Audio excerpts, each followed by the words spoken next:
اعوذ باللہ من الشیطان الرجیم، بسم اللہ الرحمن الرحیم۔ وہ کون کون سی صورتیں ہیں کہ جن صورتوں میں انسان کے اوپر واجب ہو جاتا ہے کہ وہ وضو یا غسل نہ کرے اور تیمم کرے؟ کیونکہ عام طور پر ہم جو عبادات بجا لاتے ہیں وہ یا وضو سے بجا لاتے ہیں، یا اگر غسل واجب ہے تو غسل کر کے بجا لاتے ہیں۔ لیکن کچھ صورتیں ایسی ہیں کہ جن صورتوں میں انسان کے اوپر واجب ہو جاتا ہے کہ وہ وہاں پر وضو نہ کرے، غسل نہ کرے، بلکہ اس کے بدلے میں تیمم کرے۔ ان میں سے پہلی صورت یہ ہے کہ پانی نہ ہو، پانی نہیں ہے، موجود ہی نہیں ہے، تو اس صورت میں ضروری ہے آدمی پر کہ وہ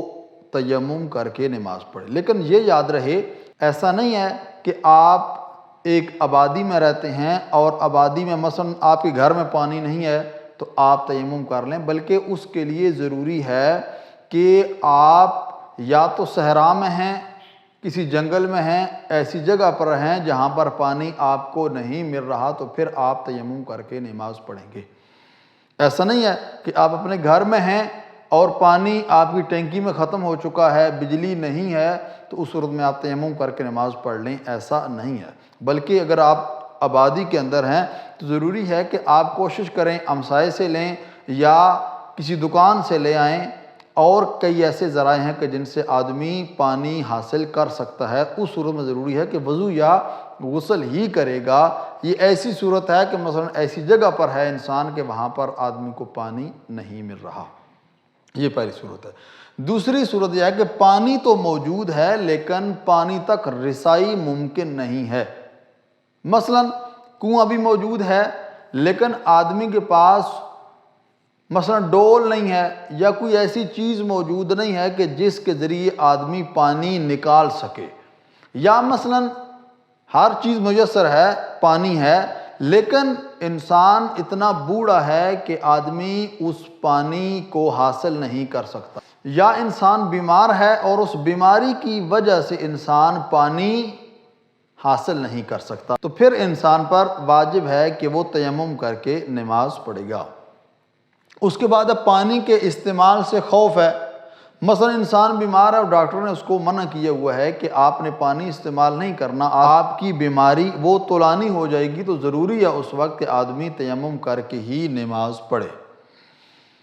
اور نمبر 4 ہے مشقت یا حرج کا باعث ہے، یعنی پانی بھی ہے، پانی حاصل بھی کر سکتا ہے، لیکن اس کے لیے پانی استعمال کرنا مشکل ہے، یعنی کہ کوئی ایسا مسئلہ اس کے لیے بن جائے گا کہ جس کو وہ برداشت نہیں کر سکے گا، تو اس وقت بھی ضروری ہے تیمم کر کے نماز پڑھے گا۔ اس کے بعد پانی پیاس بجھانے کے لیے ضروری ہو۔ مثلا پانی موجود ہے انسان کے پاس، لیکن پانی اتنا ہی ہے کہ یا تو وہ پیاس بجھا سکتا ہے، یا غسل یا وضو کر سکتا ہے، ان میں سے کوئی ایک ہی کام ہے۔ چونکہ وضو کرنا اس نے وضو کر سکتا ہے، یا وہ پانی سے پیاس بجھا سکتا ہے،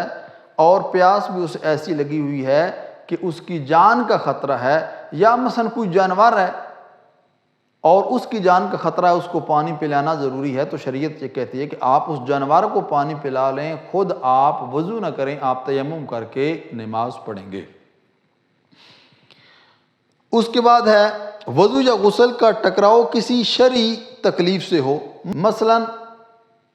آپ کے کپڑے نجس ہیں اور آپ نے وضو بھی کرنا ہے، شریعت یہ کہتی ہے کہ آپ نجس کپڑوں کے ساتھ نماز نہ پڑھیں، بلکہ آج ابھی ایک کام ہو سکتا ہے، یا آپ کپڑے پاک کر سکتے ہیں یا وضو کر سکتے ہیں۔ شریعت کہتی ہے کہ کپڑے آپ پاک کریں اور بغیر وضو کے تیمم کریں گے آپ اور نماز پڑھیں گے۔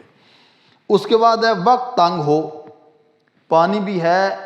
ہر چیز موجود ہے، لیکن آپ کو پتہ ہے کہ میں وضو کروں گا تو نماز کا وقت گزر جائے گا، اتنا قلیل وقت رہ گیا ہے، اس وقت ضروری ہے کہ آدمی وضو نہ کرے بلکہ تیمم کر کے جلدی جلدی نماز پڑھ لے تاکہ وقت کے اندر نماز پڑھ سکے۔ تو یہ ایسی صورتیں ہیں کہ جن میں ضروری ہے کہ آدمی تیمم ہی کرے، لیکن اگر کوئی شخص جان بوجھ کر وہ وضو یا غسل کر لیتا ہے